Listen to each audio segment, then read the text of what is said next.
नमस्कार दोस्तों, उम्मीद है आप लोग अच्छे से होंगे। अगर आप इस चैनल पर नए हैं तो कृपया इस चैनल को सब्सक्राइब कर दें, बेल आइकन नोटिफिकेशन पर क्लिक कर दें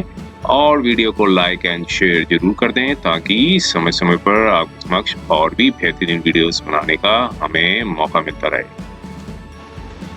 दोस्तों, माननीय दिल्ली हाई कोर्ट की एक जजमेंट आई थी जो कि 31 मई 2023 को आई थी और इस जजमेंट में एक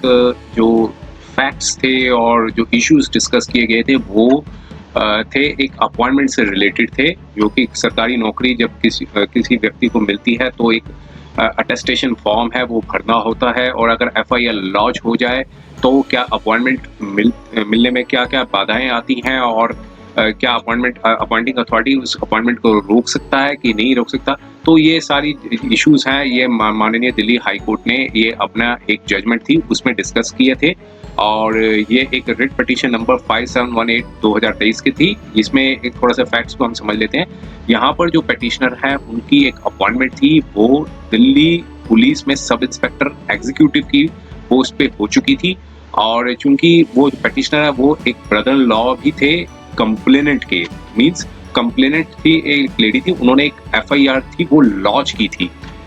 जो 498 का जो केस था उसमें लॉन्च की थी पिटिशनर के अगेंस्ट में और जो उनके जो अपने हस्बैंड के अगेंस्ट में जो पिटिशनर चूंकि वो ब्रदर इन लॉ थे तो उनके ऊपर भी एफआईआर जो है वो लॉन्च कर दी गई थी। और फिर उसके बाद जब इनका जो चयन हुआ, सिलेक्शन हुई, फिर सिलेक्शन होने के बाद जो एक अटेस्टेशन फॉर्म था उसको भरा गया तो वेरिफिकेशन में उन्होंने जो मटेरियल फैक्ट्स थे वो प्रॉपर्ली डिस्क्लोज किए कि एक जो है एक एफआईआर थी वो सो पुलिस स्टेशन जो है वो उसमें रजिस्टर्ड हो रखी थी। तो फिर अपॉइंटिंग अथॉरिटी ने जो अपॉइंटमेंट है वो दिया नहीं तब तक उसमें ये ग्राउंड्स थे जब तक ये डिस्पोज नहीं हो जाता, जहाँ फिर जो एफआईआर है जो क्रिमिनल ट्रायल जो खत्म नहीं हो जाता तब तक जो है अपॉइंटमेंट में रोक लगा दी गई और या फिर सेटलमेंट नहीं हो जाता तब या फिर अपील जो है वो डिस्पोज नहीं होती, मींस क्रिमिनल ट्रायल चलेगा फिर उसके बाद अपील होगी, उसका जब तक आउटकम नहीं आ जाता तब तक ये है अपॉइंटमेंट पर रोक लगा दी थी। तो फिर जो है पिटिशनर ने चैलेंज किया था सेंट्रल एडमिनिस्ट्रेटिव ट्रिब्यूनल में, सेंट्रल एडमिनिस्ट्रेटिव ट्रिब्यूनल में कोई रिलीफ नहीं मिला था और फिर उसके बाद माननीय हाई कोर्ट में गए थे। तो अब देखिए हर जजमेंट के अपने अपने जो फैक्ट्स होते हैं और वो रेशियो ऑफ द प्रिंसिपल्स हैं वो उस जजमेंट के एप्लीकेबल होंगे दूसरे केसेस में कि नहीं होंगे। तो इनके जो फैक्ट्स हैं उसको पहले एक बार एनालाइज कर लेते हैं, क्योंकि एक माननीय अगर आपने इस यूट्यूब चैनल को सब्सक्राइब किया है तो एक जजमेंट माननीय सुप्रीम कोर्ट की भी आई थी जिसमें अनिल भारद्वाज वर्सेस एक registrar of Chhattisgarh high court की भी एक जजमेंट थी जिसमें केस टाइटल को आप बेशक देख सकते हैं जो अगर आप इसमें YouTube में अगर आपने इसको चैनल को सब्सक्राइब किया हो तो उसमें उस केस टाइटल का मेरे को पूरी तरह से कंफर्म नहीं है, लेकिन उसमें यही बताया गया था कि एक जो पिटिशनर थे उस केस में भी जो उनकी जब अपॉइंटमेंट हुई थी एज ए डिस्ट्रिक्ट जज के तौर पे, लेकिन उनकी जो वाइफ ने जो है वो एफआईआर थी वो फाइल की हुई थी और क्रिमिनल ट्रायल उनके ऊपर पेंडिंग था, लेकिन बाद में वो एक्विट भी हो गए थे। लेकिन जब अपॉइंटमेंट हुई थी तब वो क्रिमिनल ट्रायल उनके ऊपर पेंडिंग था तो इसलिए अपॉइंटमेंट डिनाई कर दी गई थी। और अगर आपने ये इससे पहले भी एक वीडियो देखा है तो उसमें एक जो सिविल जज की अपॉइंटमेंट थी उसमें एक कैंडिडेट ने जो उनकी अपॉइंटमेंट हो गई थी तो उस जो राजस्थान हाईकोर्ट ने जो फैसला था वो पिटिशनर के अगेंस्ट में दिया था क्योंकि उन्होंने मटेरियल फैक्ट्स थे वो छुपाए थे। तो एक बात से तय होती है कि मटेरियल फैक्ट्स जो है वो प्रॉपर्ली डिस्क्लोज करने जरूरी होते हैं जब भी अटेस्टेशन फॉर्म भरा जाता है, तो नहीं तो फिर ये एक चीज मानी जाती है कि कंसीलमेंट ऑफ द फैक्ट्स है और की वजह से अपॉइंटमेंट को डिनाई किया जा सकता है, अपॉइंटिंग अथॉरिटी जो है वो डिनाई कर सकती है। लेकिन हर के अपने अपने यार्डस्टिक्स होते हैं जजमेंट पे, तो आइए हम उस जजमेंट के थोड़े से जो फैक्ट्स हैं उसको समझने की कोशिश करते हैं, क्योंकि मैक्सिमम लोगों की क्वेरीज होती हैं तो उससे ये जजमेंट किस तरीके तक हेल्पफुल हो सकती है। आइए हम इसके जो फैक्ट्स को थोड़ा सा अच्छे से एनालाइज करने की कोशिश करते हैं और समझने की कोशिश करते हैं कि किस तरह से ये जजमेंट हेल्पफुल हो सकती है जो लोग ट्रायल फेस कर रहे हैं जिनके ऊपर एफआईआर जो है वो लॉन्च हो रखी है। तो देखिए ये जजमेंट थी वो 31 मई 2023 को आई थी। Petitioner versus Delhi police and others का ये केस है और ये डबल बेंच थी, 2 ऑनरेबल जजेस हैं, डबल बेंच ने ये जजमेंट दी थी। तो अब पहले देखते हैं चैलेंज क्या किया गया था। चैलेंज जो था वो ये किया गया था कि जो फरवरी 20 2023 का जो ऑर्डर था सेंट्रल एडमिनिस्ट्रेटिव ट्राइब्यूनल का, जिसमें ट्राइब्यूनल ने जो ऑर्डर दिया था, आपने ट्राइब्यूनल ने जो decline to set aside the order, means Delhi commissioner of police का जो ऑर्डर था 2 दिसंबर 2020 का था, उसमें सेंट्रल एडमिनिस्ट्रेटिव ट्राइब्यूनल ने ऑर्डर पे हस्तक्षेप करने से मना कर दिया था। उसमें ये कहा गया था कि जो keeping the recruitment of the petitioner to the post of sub inspector executive in Delhi police pending till further outcome of the proceedings of the FIR number so and so under section 313, 323, 406, 498, 506, 34 Indian penal code, police station so and so जगह हरियाणा में। तो 313, 323 जो कि 313 जो है वो जो forcefully एक एक्ट होता है जो अनबॉर्न बेबी से रिलेटेड है, वो उससे रिलेटेड होता है, और एक 323 जो है वो सिंपल हर्ट से रिलेटेड है, 406 क्रिमिनल ब्रीच ऑफ ट्रस्ट से रिलेटेड है, 498 जो है वो cruelty caused to the married women, 506 criminal intimidation को कहते हैं, 34 जो है वो कॉमन इंटेंशन को कहते हैं। तो ये 313 और 323 से 406, ये 498 की जो FIR है वो रजिस्टर्ड हो रखी थी, और पिटिशनर ने सब इंस्पेक्टर की जो पोस्ट पे अप्लाई किया था, और रिक्रूटमेंट नोटिस जो था वो 22 अप्रैल 2017 में इशू हुआ था बाय स्टाफ सिलेक्शन कमीशन में। और जो एप्लीकेंट है, जो पिटिशनर ने तीनों टायर्स एग्जाम क्लियर कर लिए थे, जो एक टायर 1, एक PET टेस्ट, टायर 2 और मेडिकल एग्जामिनेशन, जो कि मई 2017 और सितंबर 2018 में हुआ था। अब before the announcement of the final result जो FIR थी वो रजिस्टर्ड हो गया, मींस अभी रिजल्ट डिक्लेयर नहीं हुआ था, FIR so and so number की रजिस्टर्ड हो गई थी police station by sister in law थी, उन्होंने पिटिशनर के अगेंस्ट और सारे फैमिली मेंबर्स को इम्प्लीकेट कर दिया था, जिसमें पिटिशनर का नाम भी शामिल था। अब क्या हुआ आगे, 31 अक्टूबर 2018 को फाइनल रिजल्ट SSC ने डिक्लेयर कर दिया था, और पिटिशनर को रिकमेंड किया कि वो सब इंस्पेक्टर दिल्ली पुलिस में ज्वाइन कर सकते हैं सब्जेक्ट टू द वेरिफिकेशन। अब जब वेरिफिकेशन हुई थी by the police, petitioner disclosed about the pendency of the aforesaid FIR। तो यहाँ पर पिटिशनर ने अपनी डिस्क्लोजर किया था कि मेरे ऊपर FIR जो है वो लॉन्च हुई है। फिर इसके बाद शो कॉज नोटिस इशू हुआ था बाय मतलब टू द पिटिशनर के नाम पे शो कॉज इशू हुआ था by the office of the deputy commissioner of police, और 31 मई 2019 को कि क्यों ना कैंडिडेचर जो है पिटिशनर का for the post of sub inspector executive mail cancel क्यों ना कर दिया जाए, क्योंकि उनकी जो इन्वॉल्वमेंट है FIR नंबर सो एंड सो, जिसमें 498, 406, 313, 323 रजिस्टर्ड हुई है police station, women police station पे, और जो उन्होंने डिस्क्लोज की थी at the time of verification. तो देखिए उन्होंने डिस्क्लोज किया अपना मटेरियल फैक्ट्स डिस्क्लोज किया कि FIR रजिस्टर्ड हुई है, उनकी डिस्क्लोजर के बेसिस पे जो office of the police deputy commissioner थे उन्होंने एक नोटिस दे दिया क्योंकि क्यों ना उनका कैंडिडेचर कैंसिल कर दिया जाए। अब फिर आगे क्या हुआ देखिए, तो उसके बाद डिटेल रिप्लाई था वो सबमिट किया पिटिशनर ने डिप्टी कमिश्नर के ऑफिस में रिक्रूटमेंट सेल में। और मीन टाइम में आगे क्या हुआ, 1 नवंबर 2019 को चार्जशीट थी FIR जो है फाइल कर दी थी पुलिस ने, जहां उनके ऊपर आगे FIR लॉन्च हुई थी। यहाँ पर आप देखिए, यहाँ पर क्या हुआ कि जो नाम था जो पिटिशनर का वो उसको कॉलम नंबर 12 में डाल दिया था। तो जो कि फिर उसके बाद कॉग्निजेंस लिया गया JMFIC ने, जुडिशियल मजिस्ट्रेट फर्स्ट क्लास ने अपना जो कॉग्निजेंस लिया, लेकिन पिटिशनर को समन नहीं किया क्योंकि उनका नाम कॉलम नंबर 12 पे इन्वेस्टिगेशन में डाल दिया था पुलिस ने। तो अब यहाँ देखिए ये एक फैक्ट है, जो प्रिंसिपल है वो, अब ये प्रिंसिपल जो है वो दूसरी जजमेंट पे एप्लीकेबल होगा कि नहीं होगा, क्योंकि इस केस में क्या हुआ था कि जो चार्जशीट में जो है पिटिशनर का जो नाम है कॉलम नंबर 12 में डाल दिया था, मींस चार्जशीट में उनको जो है एक तरह का क्लियरेंस मिल गया था। तो मींस अगर चार्जशीट में नाम होता तब क्या यार्डस्टिक्स कैसे अप्लाई होते, तब ये केस टोटली अलग हो जाता। लेकिन यहाँ पर जो चार्जशीट में जो नाम है, क्योंकि ये भी कंसिडर किया गया, माननीय दिल्ली हाई कोर्ट ने इस पॉइंट को भी कंसिडर किया है, क्योंकि जो नाम था वो कॉलम नंबर 12 में डाला गया था, मींस चार्जशीट में उनको एक तरह का क्लियरेंस मिल गया था। तो उसके बेसिस पे जो मजिस्ट्रेट साहब ने जो है कॉग्निजेंस लिया, लेकिन समन इशू नहीं किया क्योंकि नाम था इनका कॉलम नंबर 12 में डाल दिया गया। तो ये एक सबसे बड़ा यार्डस्टिक बन जाता है कि मतलब ये सबसे बड़ा एक कॉमन प्रिंसिपल बन जाता है। अगर कोई व्यक्ति है उनके ऊपर जो चार्जशीट में उनका नाम चला गया है, तो किस हद तक वो जजमेंट एप्लीकेबल होगी कि नहीं होगी, तो इसको सारे जो है फैक्ट्स को इसके साथ कंपैरिजन करना बड़ा जरूरी है। क्योंकि कोई जो व्यक्ति ट्रायल फेस कर रहे हैं और ये जो व्यक्ति जो ट्रायल मतलब जिनको क्लियरेंस मिल गई है, जो जिनको क्लियरेंस मिल गया है, तो वो जजमेंट तो काफी 100% जो है वो एप्लीकेबल होगी। लेकिन जो ट्रायल फेस कर रहे हैं तो वो किस हद तक एप्लीकेबल होगी कि नहीं होगी, इसका बताना ये तो एनालिसिस का ही पार्ट आ जाता है, जो अथॉरिटी होंगी, अपॉइंटिंग अथॉरिटी होगी, वो देखेंगे, या फिर ट्राइब्यूनल या फिर हाई कोर्ट देखेगी। तो यही चीज है, तो इसलिए हर दो जजमेंट जो है वो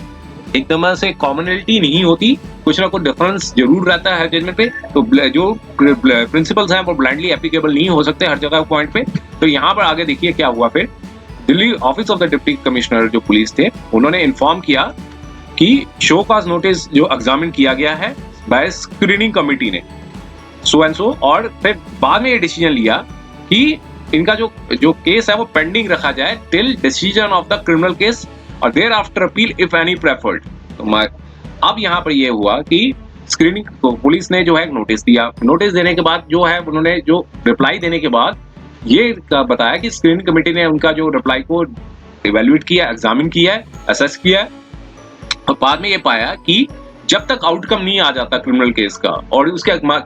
उसके बाद अपील जो है वो डिसाइड नहीं हो जाती है, तब तक वो है इनके जो अपॉइंटमेंट है वो पेंडिंग में रखी जाएगी। मान लीजिए अगर क्रिमिनल ट्रायल का फेस है, जैसे जहां भी पेंडिंग पड़ा तो 5 साल चलता है, और अपील भी है कुछ साल तक पेंडिंग रहती, तो तब तक वो जो है अपॉइंटमेंट है वो पेंडिंग रहेगी। इट कुड बी 5 years और इट कुड बी 10 years, जो भी है मिनिमम जो टाइम है वो लग सकता था इसमें। अब यहाँ पर पिटिशनर ने 2 सेपरेट रिप्रेजेंटेशंस दिए so and so number date को, 2 सितंबर को कमिश्नर ऑफ पुलिस को भेजे और फिर रिक्वेस्ट किया कि कैंडिडेट को कंसीडर किया जाए for the post of sub inspector, reiterating कि कोई क्रिमिनल केस पेंडिंग नहीं है इनके अगेंस्ट में, क्योंकि जो नाम जो है वो कॉलम नंबर 12 पे गया है चार्जशीट पे। तो देखिए ये भी एक इंपॉर्टेंट पॉइंट बन जाता है, क्योंकि ये केस अलग बन जाता है टोटली, क्योंकि जो रिप्रेजेंटेशंस दी गई थी उसमें भी यही इशू उठाया कि क्रिमिनल केस कोई पेंडिंग नहीं है, एफआईआर जरूर हुई है लेकिन जो क्रिमिनल केस है वो पेंडिंग नहीं है, क्योंकि नाम जो है उनका कॉलम नंबर 12 में डाल दिया गया। मींस एक तरह से पुलिस ने क्लीन चिट दे दिया और इवन जेएमएफआईसी ने भी समन्स इशू नहीं की। लेकिन बाद में 319 सीआरपीसी में भी एक प्रावधान होता है कि कंप्लेनेंट चाहे तो समन इशू करवा सकता है अगर एविडेंसेस में मतलब एप्लीकेशन मूव कर सकता है। ये कोर्ट को डिसाइड करना 319 सीआरपीसी कैसे डिसाइड करती है। तो ये फिर आगे कोई रिस्पांस नहीं आया रिस्पोंडेंट की साइड से, मींस कमिश्नर के ऑफिस से साइड से। तो फिर पिटिशनर ने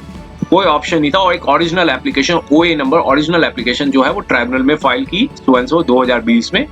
जो ऑर्डर था उसको चैलेंज किया था, जो कि रिस्पोंडेंट नंबर 1 ने इशू किया था, जो सितंबर 11, 2020 का था। अब फिर क्या हुआ, ओए थी वो डिस्पोज हो गई थी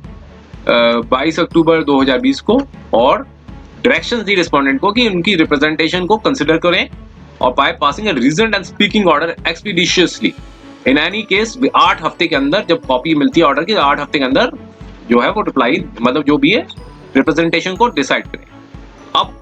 ट्राइब्यूनल का जो ऑर्डर को कॉम्प्लाई करने के लिए पिटिशनर को इन्फॉर्म किया गया, मींस जो उनकी जो रिप्रेजेंटेशन जो डिस्पोज होगी, तो उसमें बताया कि उनका जो केस था एग्जामिन किया गया स्क्रीनिंग कमेटी से, और फिर ये रिकमेंड किया कि जो केस है वो पेंडिंग रखा जाए till final outcome of the criminal case considering the gravity of the offence as well as the under trial under before the court of JMRC, जो हरियाणा में जो जगह है। अब उसके बाद जो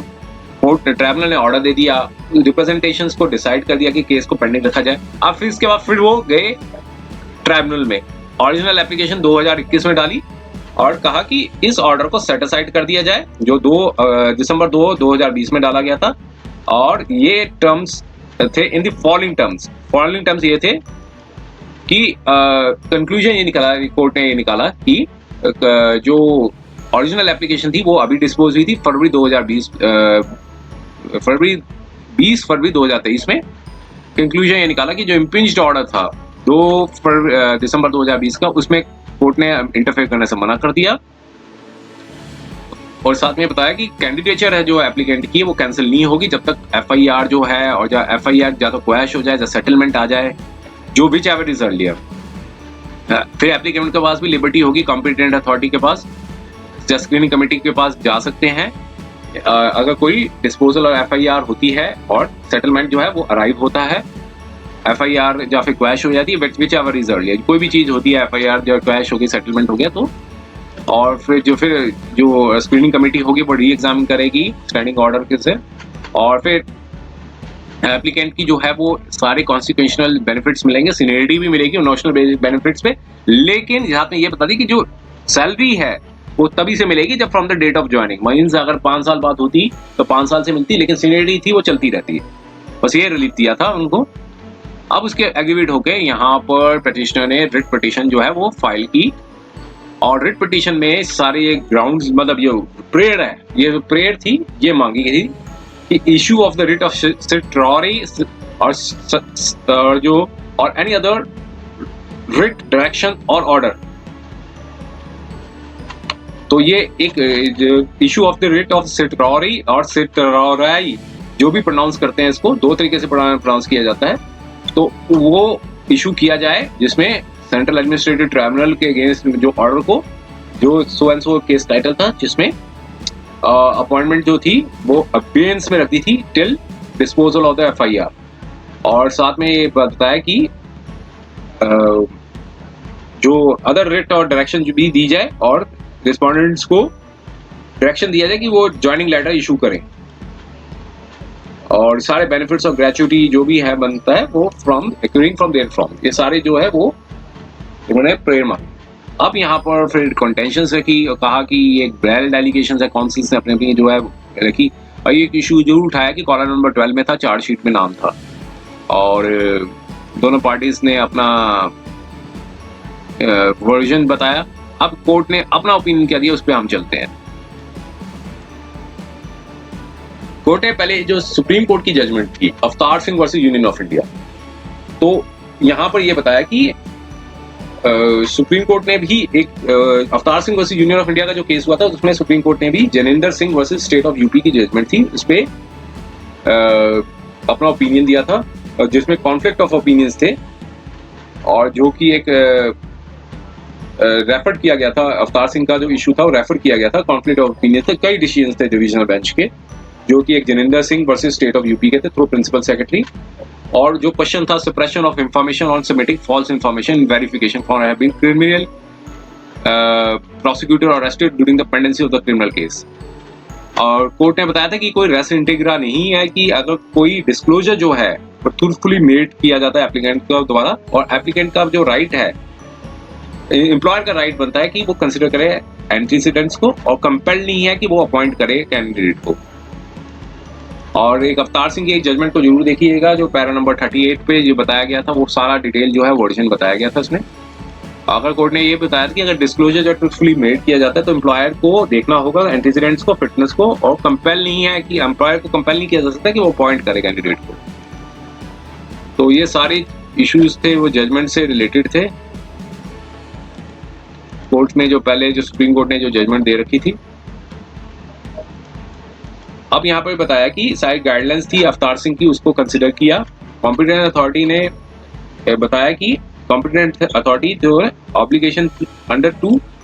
examine the nature of offence और एविडेंस जो अपेयर हुआ था और अटेंडिंग सर्कमस्टांसेस को देखा उसने। और यहाँ पर बताया कोर्ट ने ये एप्रिशिएट किया कि कोई कंसीलमेंट नहीं हुई थी पिटिशनर की साइड से, कोई सप्रेशन नहीं की थी, और एफआईआर जो रिजल्ट हुई थी वो एक मैट्रिमोनियल डिस्प्यूट था ब्रदर और उनके वाइफ के, ब्रदर की वाइफ के बीच में, और पिटिशनर का जो नाम है वो डाल दिया गया था एज एन अक्यूज्ड के तौर पे, और कोलैटरल अक्यूज्ड बना दिया उनको, ना कि वो मेन अक्यूज्ड नहीं थे बल्कि कोलैटरल अक्यूज्ड थे। और इन्वेस्टिगेटिंग एजेंसी ने 313 आईपीसी भी हटा दिया था इन्वेस्टिगेशन के दौरान। और साथ में कोर्ट ने ये बताया कि जो पिटिशनर की जो उम्र क्या थी 19 से 20 साल के बीच में थी, जब एलिज्ड इंसिडेंट बताया गया 19 से 20 साल की एज थी, और पिटिशनर को कॉलम नंबर 12 पे डाल दिया गया था, और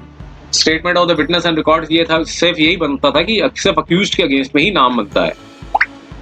और वेरिफिकेशन और इन्वेस्टिगेशन करने के बाद डाउरी डिमांड और हरासमेंट का नाम जो है सिर्फ ब्रदर और उनकी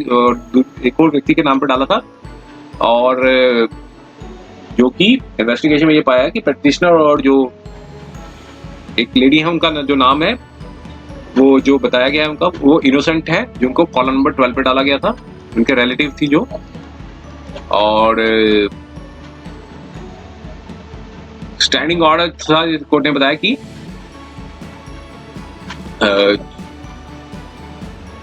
यहाँ पे बताया कि इन्वेस्टिगेशन हुई तो इसमें पिटिशनर और उनके जो रिलेटिव हैं उनका नाम जो है वो इनोसेंट पाया गया और कॉलम नंबर 12 में डाला गया। और फिर इसके बाद स्टैंडिंग ऑर्डर जो था वो रिस्पोंडेंट का जो बताया कि वो प्रोविजनली सिलेक्टेड हो गए थे दिल्ली पुलिस में और डिस्क्लोज किया था इन्वॉल्वमेंट ऑफ द जो क्रिमिनल केस था क्विटल डिस्चार्ज। तो पॉसिबिलिटी ये कहना कि समन आ सकता है क्योंकि पिटिशनर का नाम कॉलम नंबर 12 में डाला गया, तो कोई लीगल फाउंडेशन नहीं बनती है, स्पेशली जो कोई मैट्रिमोनियल डिस्प्यूट हो। और पिटिशनर ऑलरेडी ने काफी ज्यादा इग्नोमिनी सफर कर लिया, रजिस्ट्रेशन FIR हो गई होने के बाद, और क्रिमिनल ट्रायल्स जबकि लंबे चलते हैं, प्रोट्रैक्टेड होते हैं और अपॉइंटमेंट जो है इनडेफिनेट पीरियड ऑफ टाइम तक नहीं रोकी जा सकती है। और पिटिशनर जो है, case of petitioner better place than cases. आप यहाँ पर बताया, देखिए यहाँ पर इस ओपिनियन को देखिए, तो कोर्ट ने बताया कि जो पिटिशनर का जो केस काफी बेटर है उन केसेस में जहां अक्यूज को समन इशू होता है और प्रोसीडिंग्स जो है वो इवेल्युएट की जाती है कि जब समन इशू के बाद उनको अक्विटल होता है। 3 तरह का अक्विटल होता है, ऑनरेबली अक्विटल, टेक्निकल अक्विटल और बेनिफिट ऑफ डाउट। तो यहाँ पर कहा है कि कोर्ट ने, पुलिस ने पहले ही ऑलरेडी उनको एक कॉलम नंबर 12 में डाल दिया था, तो अब समन तो इशू हुआ नहीं इनको। तो ये पिटिशनर का केस बेटर है उन केसेस में जहां वो ट्रायल फेस करते हैं और कोर्ट जो है वो अक्विटल करती है 3। लेकिन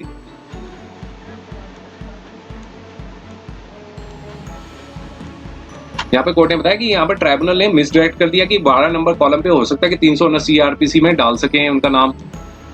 मे बी समन्ड इन 319 में नाम दोबारा आ सकता है उनका। तो यहाँ पर कोर्ट ने कहा कि मिसडायरेक्टेड हो गया है यहाँ पे, और खासकर कोर्ट को ये भी देखना चाहिए था नीचे की ट्राइब्यूनल को कि ये मैट्रिमोनियल डिस्प्यूट्स हैं, टेंडेंसीज हैं, आजकल सब लोग रिलेटिव्स को इन्वॉल्व कर दिया जाता है मैट्रिमोनियल डिस्प्यूट्स में, और कई कंप्लेंट्स जो हैं वो फैमिली सेटल्ड हो जाती हैं स्पाउसेस पे, छोटे छोटे इश्यूज के ऊपर भी देखते हुए। तो कॉलम नंबर 12 का जिक्र बार बार किया गया है। और तो यहाँ पर ये पाया कि पिटिशनर को अकॉर्डिंगली अलाउ कर दिया और साथ में डायरेक्शन दी कि जो ट्राइब्यूनल का ऑर्डर को सेट असाइड कर दिया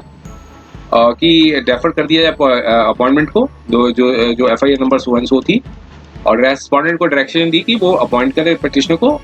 सारे कंडीशन को सेटिस्फाई करते हुए विदिन 4 वीक्स में पास करे, और सब पिटिशन जो है सारे कॉन्सिक्वेंशनल बेनिफिट्स के लिए एंटाइटल है इंक्लूडिंग सीनियरिटी और नॉशनल बेसिस पे। लेकिन जब सैलरी जो होगी वो shall be due from the date of joining, जब सैलरी जो है जब डेट से ऑफ ज्वाइनिंग करेंगे तभी से मिलेगी। और इसमें इस ग्राउंड्स पे जो है पिटिशन को अलाउ कर दिया। तो यहाँ पर कोर्ट है, देखिए सारी कंक्लूजन निकलने के बाद जो है वो ये कंक्लूजन निकला कि यहाँ पर इस केस में जो पिटिशनर का जो चार्जशीट में नाम नहीं था, वो बल्कि चार्जशीट में कॉलम नंबर 12 में डाल दिया था। JMFC ने जो है वो समन इशू नहीं किया था। तो ये कहा था कि मेरी पॉसिबिलिटी ये है कि 319 CRPC में नाम आ सकता है। तो ऐसे कोर्ट ने कहा कि ऐसा मैट्रिमोनियल इश्यूज में तो नहीं कंसीडर करना चाहिए ऐसे इश्यूज को। तो पिटिशनर जो है वो बेटरली प्लेस्ड है उन लोगों से जो लोग ट्रायल फेस करते हैं, कि जहाँ वो ऑनरेबल एक्विटल होते हैं या टेक्निकल एक्विटल होते हैं या बेनिफिट ऑफ डाउट दिया जाता है। तो ये सारे देखिए इस प्रिंसिपल्स किस तरह से एप्लीकेबल होंगे, ये सारे जजमेंट के एनालिसिस करने पर ये पाया है। तो ये थी जजमेंट 31 मई 2023 की। Hope you have liked this video. If you have liked this video, please subscribe to this YouTube channel, press the bell icon notification button and like this video so that we can update you from time to time. Thank you.